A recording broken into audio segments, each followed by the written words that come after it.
Salut à tous, bonjour tout le monde. Donc nous voici aujourd'hui de nouveau pour un nouveau tutoriel. Ici je suis sur la Volkswagen Passat. J'ai déjà fait des vidéos sur cette voiture. Volkswagen Passat Break. Donc de 2012, 1600 TDI, code moteur CAYC. Le problème ici, donc comme j'avais dit sur la dernière vidéo précédente, dont j'avais remplacé le refroidisseur d'huile, en fait la température de refroidissement n'atteint pas sa position initiale, donc c'est-à-dire 90 degrés, 90 degrés. Donc elle reste toujours en dessous. Et donc aujourd'hui, je vais voir si normalement ça va. Comme j'ai roulé avec, on va essayer de voir. Ouais, ça a refroidi quoi. Entre temps, ouais, la température a descendu. En tout cas, elle ne monte pas jusqu'à sa position initiale ici. Donc ça reste sur 80, 70, 70 et pas plus.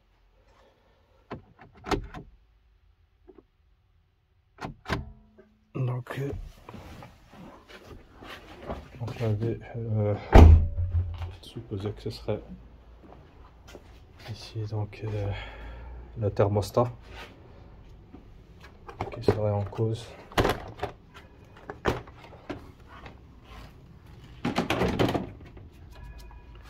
Et qui se trouve aussi est pas très bien positionné non plus. Je sais pas si on va le voir. Voilà ici.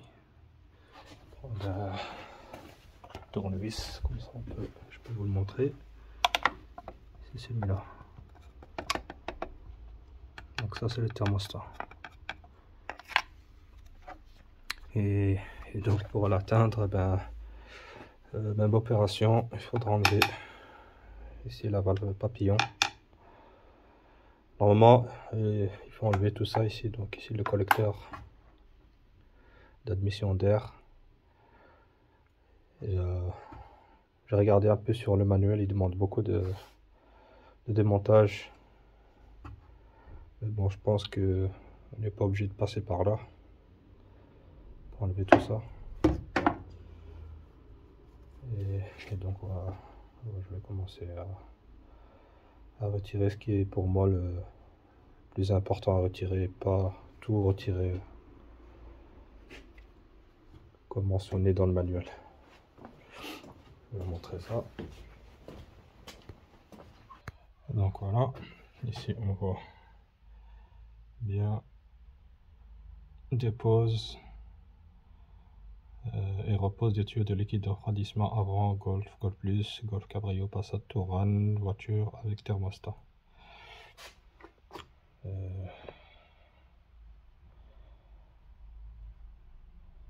Ici il demande déjà de retirer la batterie, retirer l'admission les conduites d'admission.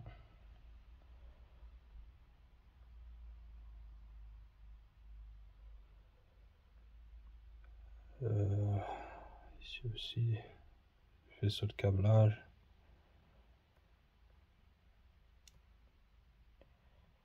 Et ici on arrive au durite.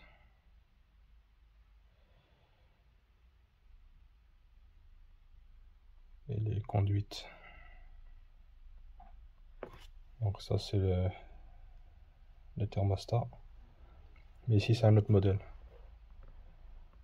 Encore mis que je suis sur le bon véhicule, je sais pas pourquoi il donne ce modèle là. Enfin. Donc ici il demande quand même beaucoup à démonter. Mais on va pas faire, je vais pas faire tout ça. Et donc justement tenir compte et voir les pièces à démonter. Ici je vous montre en même temps la pièce qui va être remplacée, c'est du Meili. Thermostat avec la référence. Ici, il ne donne pas de visserie. Ici, je suppose que ça ne devra pas être remplacé. Voilà, le thermostat. On voit ici, il est à l'intérieur. Donc, il est au moins avec le joint, il est compris dedans. Donc voilà.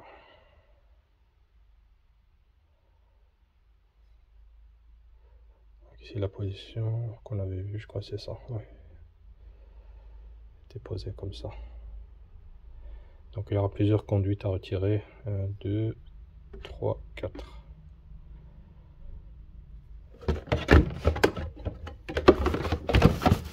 Voilà.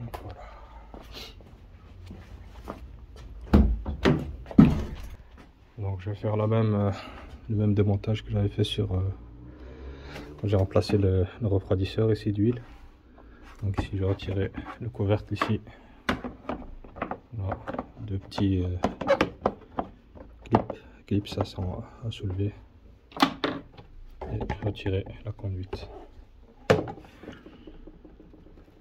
Alors ça je vais pas la retirer. Par contre le boîtier ici papillon, oui, on a un connecteur là et 3 vis. Donc, une ici, une en dessous et une sur le côté. Voilà. Après on a ici la durite. Ici il y a des vis, les colliers ici. Ou alors prendre une douille de 6 ou de 7.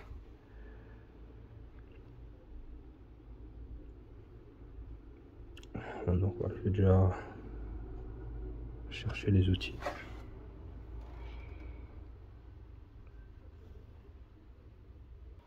Alors ici j'ai déjà retiré la fiche ici du boîtier papillon. Donc on appuie juste ici sur la partie ici pour déverrouiller. Hop. Après on dévisse ici le collier. Ici c'est une douille de 7 mm, ainsi que celle du dessous ici.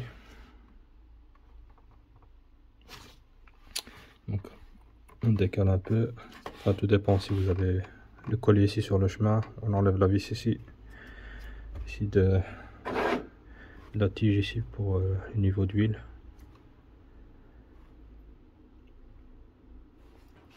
Je vais retirer. C'est une douille de 10. Ouais.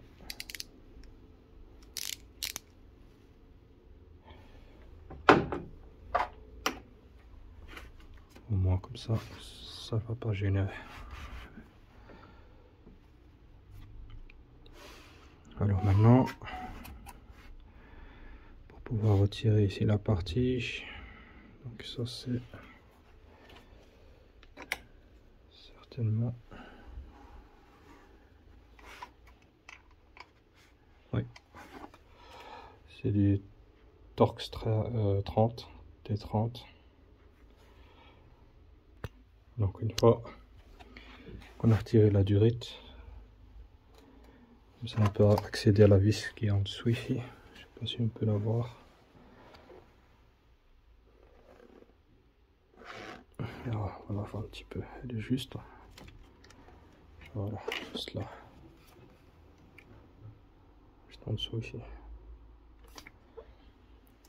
Et l'autre en dessous ici. Donc pour retirer la durite qui est ici, le tournevis, hop, on déboîte gauche, droite, jusqu'à quand elle commence à sortir, et avec l'autre main on la retire.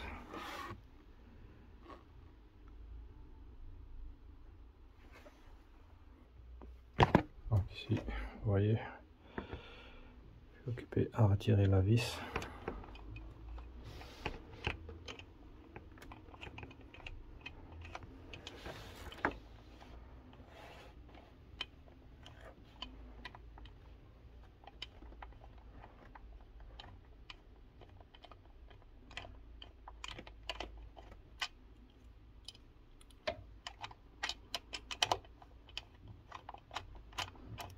Elles sont assez longues.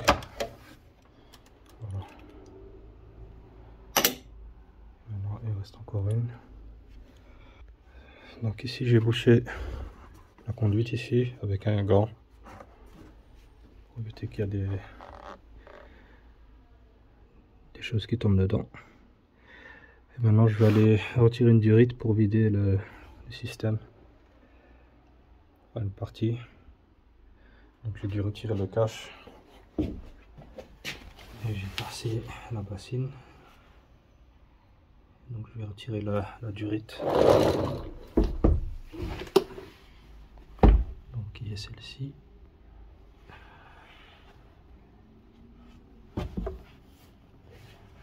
Là.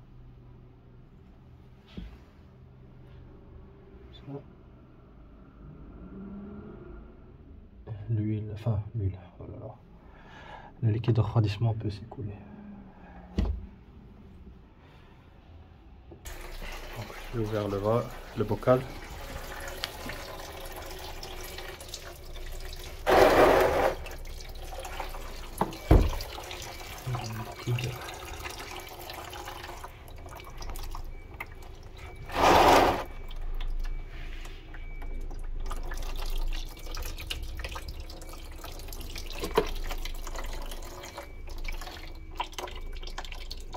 C'est celui de la durite ici en haut.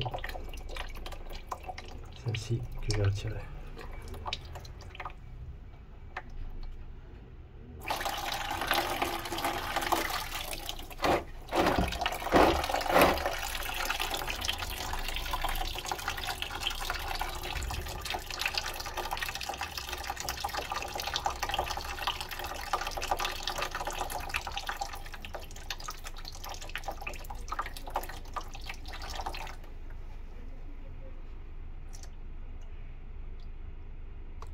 Que c'est bon.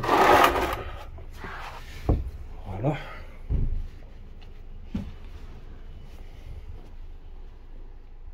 Donc ici, je vais retirer la durite ici, qui vient ici comme ça.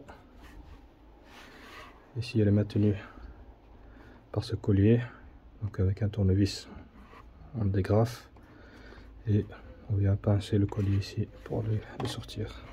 On met ça de côté. Après, on va retirer celle-ci, la durite ici. Puis il y aura la grande qui est au fond là, celle-ci. Et il y en a une autre là-bas aussi. Et derrière, on a encore une durite là où vient se loger la sonde de température, si je ne me trompe pas. Juste en dessous de celle-ci.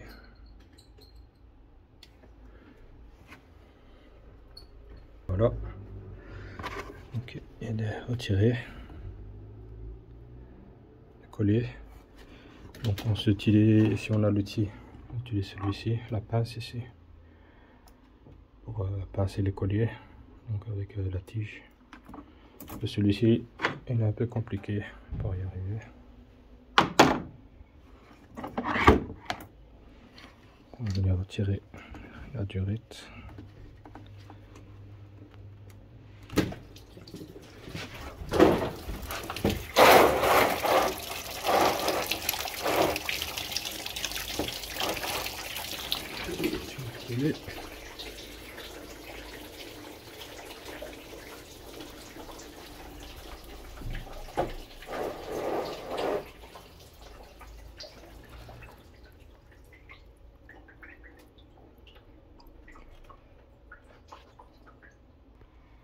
Donc voilà, la seconde durite a été retirée.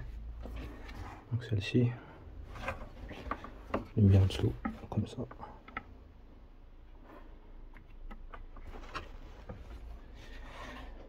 Maintenant je vais retirer celle qui est ici.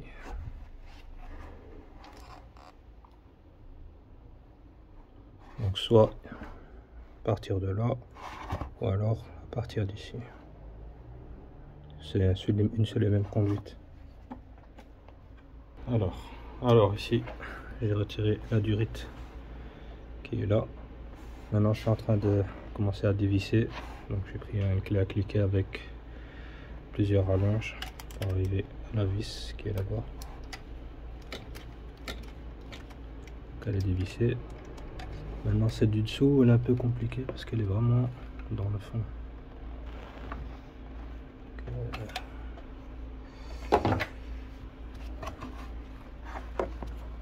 Elle est vraiment là-bas en dessous.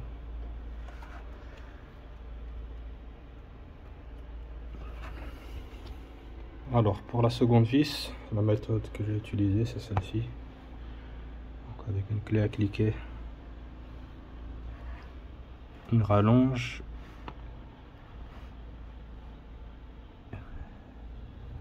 et le manche, enfin l'embout qui peut se plier. J'ai réussi à dévisser.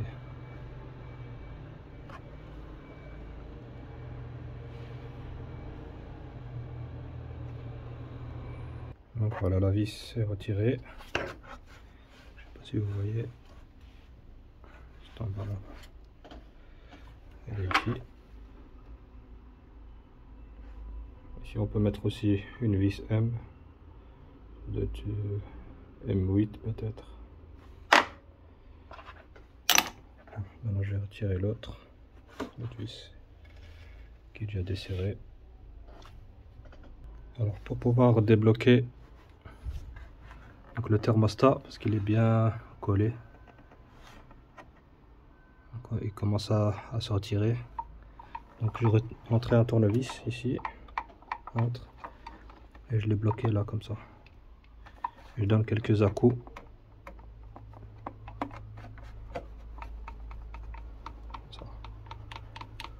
Comme ça déboîte un peu.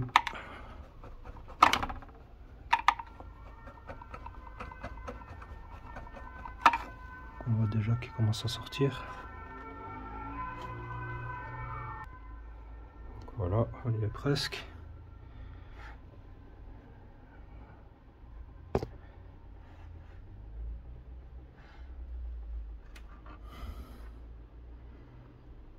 Donc avec deux mains, on peut y arriver. Donc la main gauche, on la rentre ici pour tenir le bout du dessous, et la main droite, celui du dessus, et on fait pivoter de haut en bas, parce que quand il sort complètement.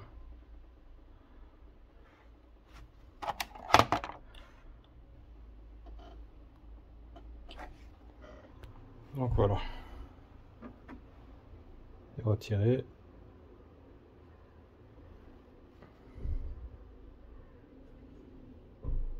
Donc ici, la durite qui est là-bas.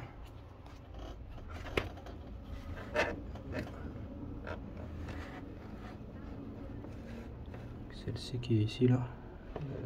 Je sais pas si on va la voir. Voilà, celle-ci. Donc là où il y a les connecteurs là de positionner dessus. Donc celle-ci. Donc c'est celle-là qui vient ici juste derrière. Et donc c'est pas, comme j'ai dit, il n'y a pas de sonde de température, donc c'est une autre conduite pour alimenter en liquide de refroidissement. Il y a déjà dessus un joint.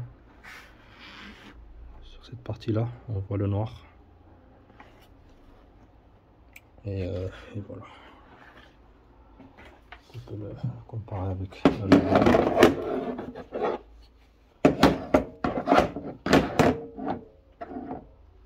c'est exactement la même chose.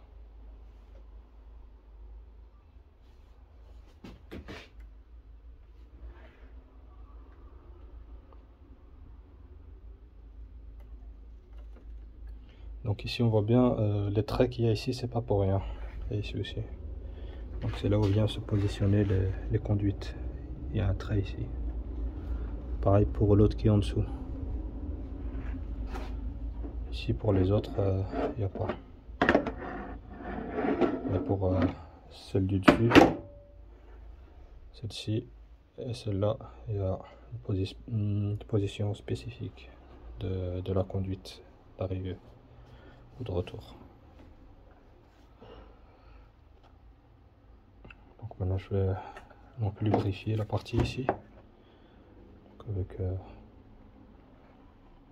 du liquide de refroidissement, comme ça il rentre bien, et ainsi que l'autre là-bas, ce qui est là. Donc ici je suis parti voir un petit peu, donc ils disent bien il faut bien humidifier la bague. Donc ici le joint, ils veulent dire. Pour finir, j'ai quand même réussi à trouver au niveau du programme ici, l'atelier. Donc le voici. Donc le couple de serrage pour ceci, donc là, les vis, numéro 6, c'est 15 Nm. Alors en 4, la bague d'étanchéité a remplacé, mais bon, il est venu avec une nouvelle. Donc ici dépose, système 4-2, 4 sorties et 2 positions. Donc voilà, ça c'est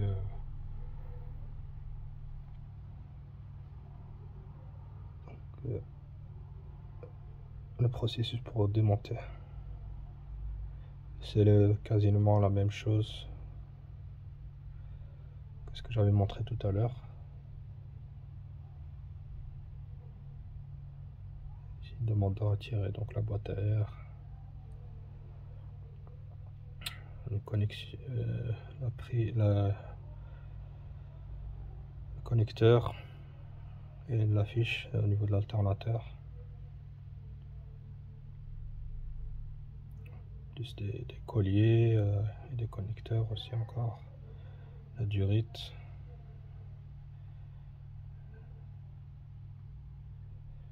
Et après on arrive là où je suis encore.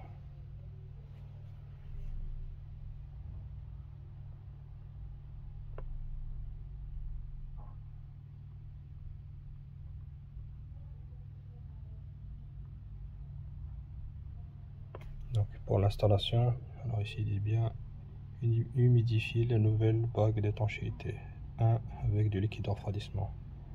Donc le 1, donc c'est celle-ci.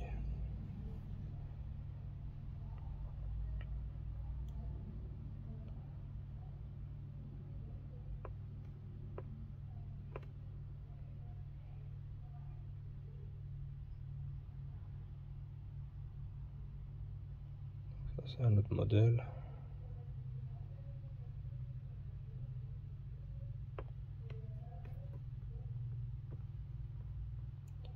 Installer le tuyau de liquide de refroidissement dans le tuyau C, 24 voies, 2 positions. Donc c'est la fameuse partie où je disais que c'était là où on allait se mettre la sonde température, mais c'est faux. Donc il y a juste du liquide qui passe et voilà, et c'est tout.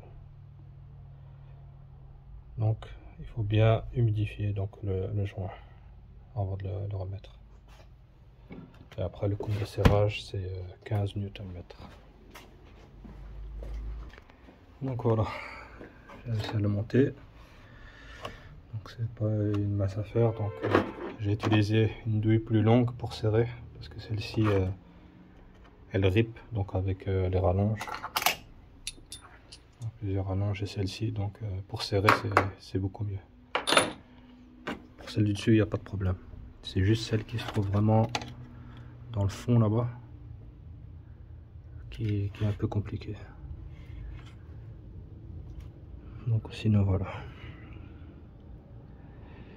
Je vais donner un petit coup de nettoyant pour frein pour enlever tout le liquide de refroidissement qu'il y a dans le fond. Et après je vais remettre les durites. Donc voilà, comme je disais pour les durites, regardez ici. Je sais pas si on va voir. Donc si je disais au niveau des durites il y a des repères, les lignes, donc ça doit bien concorder avec celle qui a sur le thermostat ici. Pareil puis sur celle du dessous ici, mais elle est presque effacée, mais bon, on peut la... elle est juste là ici. Ça doit être en face de cet élément là.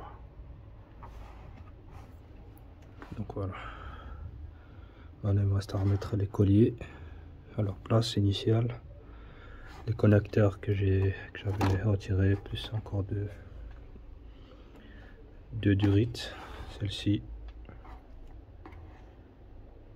et celle-là, et après remettre le boîtier papillon et la gaine d'admission, celle-ci, ouais.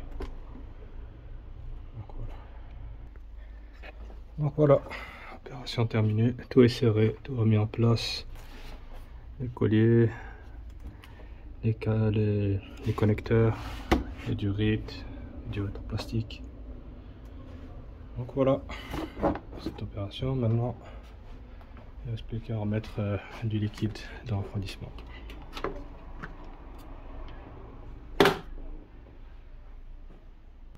Donc ici pour j'ai rempli. Donc maintenant je vais faire tourner le moteur en mettant le chauffage à fond au niveau ventilation et température, et on laisse tourner jusqu'à quand la température monte à... maintenant normalement si ça monte à 90 degrés ou à 90 degrés. Et voir aussi contrôler à chaque fois le niveau s'il baisse. Donc voilà, j'ai roulé avec. Donc ici elle reste toujours à 90 degrés maintenant, 90 degrés. Température de l'huile est à 77 degrés. Et donc pour le moment c'est impeccable. Donc l'aiguille elle reste toujours sur 90, sur 90. Elle ne descend plus maintenant. Et donc je vais continuer à rouler avec et normalement c'est en ordre. Donc même ici chauffage à fond, ça ne bouge pas. Et la température d'huile continue à augmenter. Donc tout est ok pour le moment.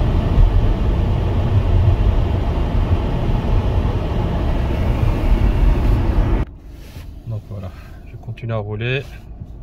93, toujours la même température, 93, 94 température d'huile.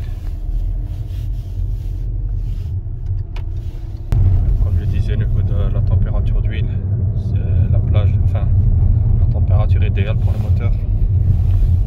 90 et 100 degrés, 90 à 100 degrés.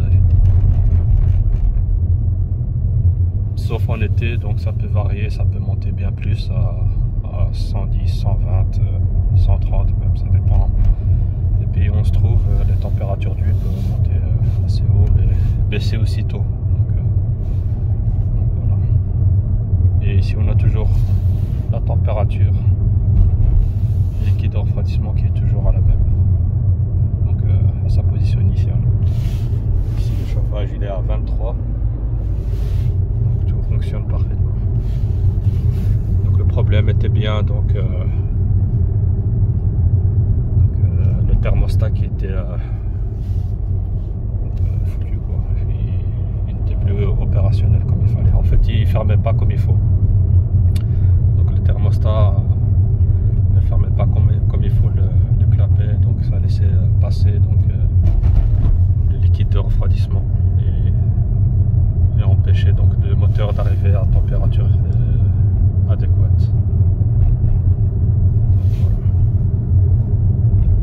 Ça peut aussi arriver que ce soit la sonde de température. Donc ça normalement ça devrait être diagnostiqué, donc ça devrait être notifié via donc une prise VCDS ou BD. VCDS et autres programmes de diagnostic.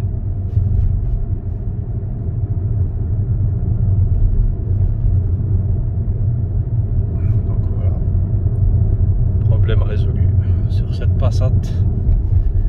Donc je vous dis à bientôt pour d'autres vidéos. À la prochaine.